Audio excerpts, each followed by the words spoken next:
Unconventional warfare relies on game theory and the application of mathematical models to anticipate the response to staged provocations. Reactions become perfectly predictable in the sense that they are foreseeable within an acceptable range of probabilities. Israeli mathematician and game theory economist Robert Allman received the 2000 Nobel Prize in Economic Science.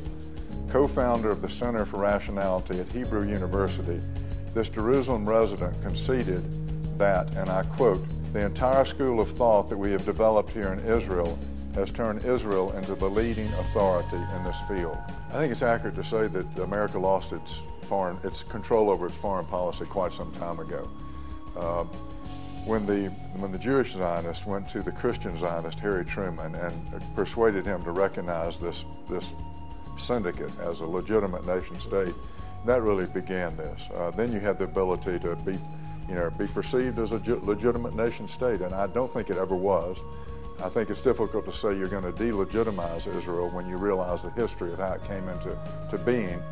You can't delegitimize something that was a fraud to begin with.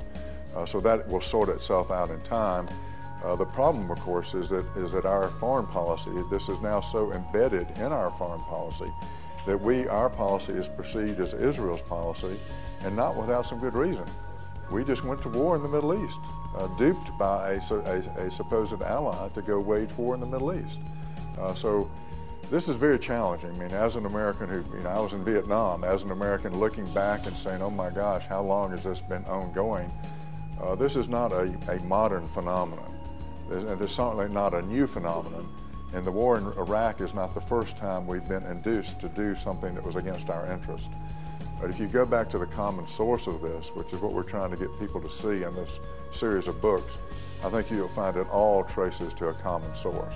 And there exists a duplicity, so to say, that is traced to organized crime back to the 1920s. Tell us about that. Yeah, this is, I mean, if you're I'm a lawyer by training, so when I look through this, people say this is Zionism and whatnot. I think that's accurate to a certain extent, but this is also organized crime operating on a global scale. We had a very robust organized crime in the United States. If you're going to operate on a global scale, it's very handy to have the perception of a legitimate nation state through which to operate. To staff a standing army, an air force, a navy, to dispatch an intelligence corps worldwide, to have non-extradition, that's really important. Particularly if you're going to financially pillage a nation as large as the Russians, Russia, and then have so many of those people move to Tel Aviv and whatnot. Very helpful to have non-extradition. So I think at some level that's again part of why we call this the criminal state series. It's meant to indicate not only what that state is, the state of mind that brought that about, but also now what's happened to the United States due to this alliance. We look like a criminal state, and that's a great tragedy from my perspective as an American. I'm trying to recover what I know the United States can be from these thugs. I don't know a better term than that, than thugs. Guilt by Association explains how the U.S. was deceived by elites and extremists to wage war in the Middle East. It describes how both deception and self-deceit were essential for this criminality to succeed. The first book in the Criminal State series promises to make treason transparent so that the U.S. national security can be restored and financial security protected from the transnational criminal syndicate chronicled in this account. What is the Criminal State series? The Criminal State series is envisioned as a 6-book series. The first one is meant to be a very generic account to explain to people how this operates. How do you displace facts in plain sight where you can't see it? How does that operate? And it was really to be tested out with two primary groups. One was the moderate and secular Jews who are saying, thank you so much for doing this. It enables us to see how this operates in plain sight and protect the broader community from those, because we're routinely portrayed as guilty by association because of these thugs within our community. The second group was the most sophisticated people in national security, intelligence primarily, and also the diplomatic corps.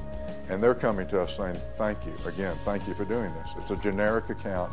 It's meant really to give people the tools of perception so they can see in front of themselves when Wolf Blitzer comes up on your screen as CNN and has anything to do about Israel, you know what you're looking at, okay? You're not looking at the news anymore. You're looking at a propaganda machine. When you pick up the New York Times, and you don't see her anymore, but you saw Judith Miller reporting the so-called news from Ahmad Chalabi, who was an Israeli asset created for this purpose. That was not news. That was propaganda in plain sight. So the question is, when you're living in a country where your governance is dependent on informed choice, how do you enable yourself to see when you're being seduced by something that is not true? And until you have those tools, democracy is in trouble. And right now we're in a lot of trouble in the United States because of this criminal syndicate. And through your book, you promised to make treason transparent. So the question is, how did treason become so systematic? Yeah, the treason that we're talking about, I mean, if you look back to the founders and when they founded the United States, you keep in mind you had the Tories who were loyal to the crown, and you had the patriots. Now, how do you tell a Tory from a patriot? Because it's, it's between your ears where your loyalties lie, right? So the founders did something very interesting. You'll see it in the Constitution. They put the evidentiary standards for treason in the Constitution because they're very relaxed.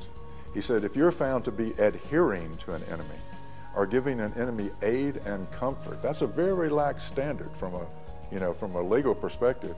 If you can persuade a jury beyond a reasonable doubt that that's what you're doing, that's a capital offense. That means that's a death penalty.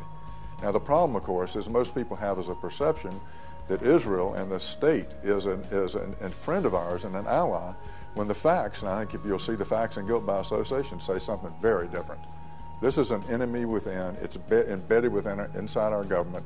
We have people who will go by their own beliefs to give help to the state simply because they may be Zionist Christians or they otherwise think that they should somehow help out, including a lot of Jews who've been seduced into this, and a lot of naive Jews who've been seduced into identifying their interest with this sort of thuggish enterprise. So that's this sophisticated form of treason now that we've got to unwind and take action. I think take action very quickly before the same syndicate that took us into Iraq takes us into Iran, takes us into Pakistan, takes us into the next venue. Charging treason, the question is, how did you present the case for convening grand juries to bring indictment against Israeli operatives from one administration to the other? Yeah, I think if we had one, honest U.S. attorney who was really willing to follow the evidentiary trail that you will see in guilt by association, and you will see more of it on the website, Criminal State. Just take one honest U.S. attorney, follow that evidentiary trail, convene a grand jury around the charge of treason, pull in a few of the operatives, senior operatives, many of whom were off the radar screen but identified largely in the endnotes to this initial book. Pull in a few of those people, bring in the testimony, and you'll see the pieces of that testimony, again, primarily in the endnotes to the book, and then see what happens. Follow the evidence wherever it goes. If you look at means, motive, opportunity, and stable nation-state intelligence, who could have pulled off this operation inside the United States? There's only one answer to that. The question is having somebody with enough integrity and a much love of this country to really take that on and say, okay, let's convene a grand jury, let's hear the testimony, let's see where this goes. I'm hopeful that will happen.